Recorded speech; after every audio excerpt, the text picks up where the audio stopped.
Hello everybody, আসসালামু আলাইকুম। আমি নাসিরুদ্দিন, অনপ্যাসিভ ফাউন্ডার বা অনপ্যাসিভ কোম্পানির একজন ফাউন্ডিং মেম্বার। দীর্ঘ 5-6 বছর আমরা অনপ্যাসিভ নিয়ে চলছি। অনপ্যাসিভ নিয়ে অনেক বড় স্বপ্ন দেখেছি। তো সেই স্বপ্ন সফল হতে চলেছে বা বাস্তবে রূপ দিতে চলেছে খুব শীঘ্রই। আপনারা প্রত্যেকেই অবগত আছেন যে আজকে রাত 9:30টায় 360 ওয়েবিনার আছে। ওখানে মিটিং চলাকালীন আমাদের এসআরও আসার সম্ভাবনা খুব বেশি। তো আপনারা ওই মিটিংয়ে অ্যাটেন্ড করবেন। এবং কোম্পানিতে যখন আপনি ফাউন্ডিং মেম্বারশিপ নিয়েছিলেন তখন আপনার মধ্যে যে স্বপ্নটা এসেছিল, তো সেই স্বপ্নটাকে আপনি আবার দেখতে শুরু করুন। সেই স্বপ্নর সূচনা তো হয়ে গেছে অনেক আগেই। তো জাস্ট আর কয়েকটা দিন তার নমুনা কিছুটা আপনারা পাবেন এবং আপনার স্বপ্ন সফল হবে। আমার সেই স্বপ্নের কোম্পানি, যে কোম্পানি আমি আপনি ফাউন্ডিং মেম্বার আছি, খুব গর্বের সহিত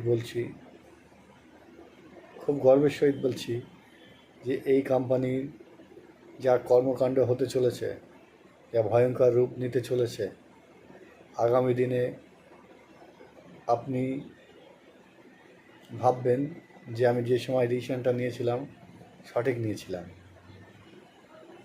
আপনার আনন্দে বুক ভরে যাবে। আপনি যখন মনে করবেন যে এরকম সময়ে আমাদের একটা ছিল, খুব কষ্টের ওপর দিয়ে আমরা পার করেছি, অনেকে আমাদেরকে কটূক্তি করেছে, বাজে মন্তব্য করেছে এবং কোম্পানি নিয়ে নানা ধরনের গালাগালি বন্ধও করেছে এবং এমনকি আমাদের একে অন্যের সঙ্গে বা ফাউন্ডিং মেম্বারদের সঙ্গে বিভিন্ন কথা কাটাকাটি হয়েছে।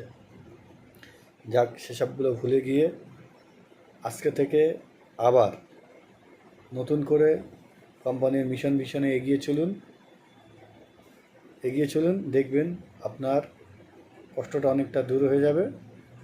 আর আপনি যা কিছু করতে চান তার জন্য একটা পরিকল্পনা করে ফেলুন। সে আপনার যাই হতে পারে, আপনার পরিকল্পনা না, আপনি বোঝেন আপনার পরিকল্পনা কী আছে। তা আমি সত্যিই গর্বের সহিত বলছি যে আজকে আমি ফাউন্ডিং মেম্বার। আমার মধ্যে যা যা স্বপ্ন আছে, বলতে শুরু করলে স্বপ্ন শেষ হবে না। তো আপনারাও স্বপ্ন দেখতে শুরু করুন এবং স্বপ্ন অলরেডি দেখেও ফেলেছেন, বাস্তবে রূপ দেওয়ার জন্য তৈরি হয়ে যান।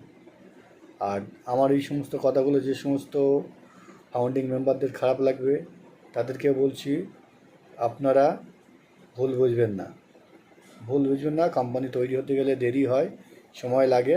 আমাদের মধ্যেও কিছু বাজে লোক, বাজে ফাউন্ডিং মেম্বার এবং বাজে স্টাফ চলে এসেছিলো, তাদেরকে কোম্পানি দূর করে ফেলেছে। এর জন্য আমাদের কোম্পানি ঠিক জায়গায় আবার চলে এসছে। আমি আবার সেই জায়গায় যাব, সেই প্রতিজ্ঞাবদ্ধ নিয়ে আমরা আবার এক থাকবো। তো নিজেদের মধ্যে ভুল দ্বন্দ্ব যা হয়েছে প্রত্যেকে মার্জনা করে দেবেন। আর আমার যদি বিশেষ করে কারোর প্রতি কোনো ভুল থেকে থাকে, রাগ থেকে থাকে, প্রত্যেকেই ক্ষমা করে দেবেন। আমি চাই আমরা সব আবার আগের মতো একসঙ্গে থাকতে এবং আবার কোম্পানি নিয়ে একসঙ্গে আলোচনা করতে। তো আবার আপনাদেরকে রিকোয়েস্ট করছি, আজকে 9:30 মিটিংটা শুনবেন। আশা করি আপনাদের খুব ভালো লাগবে। থ্যাংক ইউ, ধন্যবাদ। We are so in it to win it.